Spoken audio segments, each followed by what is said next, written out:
గురువుగారు సనత్ సుజాతీయం, భగవద్గీత, విష్ణు సహస్రనామాలు ఈ మూడింటిని కూడా వ్యాస భారతం నుంచి తిక్కన తెలుగులోకి ఎందుకు అనువదించలేదు?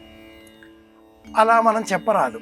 మూడింటిని కూడా తిక్కన్న తెలుగు అనువదించాడు. సూక్ష్మంగా, అతి విస్తృతంగా కాకుండా అలతి అలతి పద్యాలలో వాటిని రేఖాప్రాయంగా మనకు అందించి కథాగమన వేగానికి ఇబ్బంది కలగకుండా ముందుకు వెళ్ళాడు.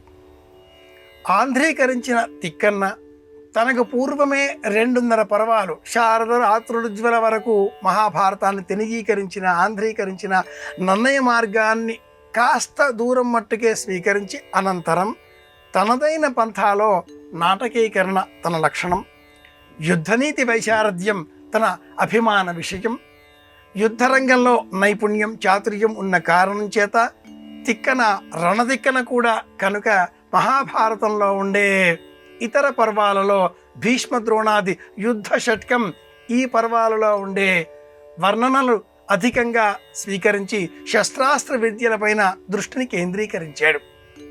సనత్సుజాతీయం, విష్ణు సహస్రనామ స్తోత్రం, భగవద్గీత ఈ మూడు కూడా వేదాంతపరమైనవి.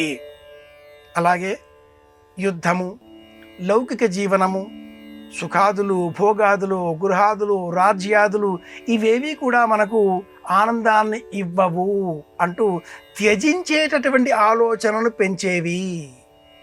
తిక్కన్న సాధకుడు. ఈ అరవింద గంధికులమేమి చరిత్రము చందమెట్టు నాథుడెవ్వడు ఇది ఎప్పుడు ఇక్కడ ఇలాంటి పద్యాలు వ్రాసేటటువంటి, సింగం బాకటితో ఇలాంటి పద్యాలు వ్రాసేటటువంటి తిక్కన సనత్సుజాతీయం కానీ భగవద్గీత కానీ విష్ణు సహస్రనామ స్తోత్రాన్ని కానీ సంపూర్ణంగా వ్రాసి ఉంటే అందులో కూడా యుద్ధ వైశారథ్యమే కనిపించేది.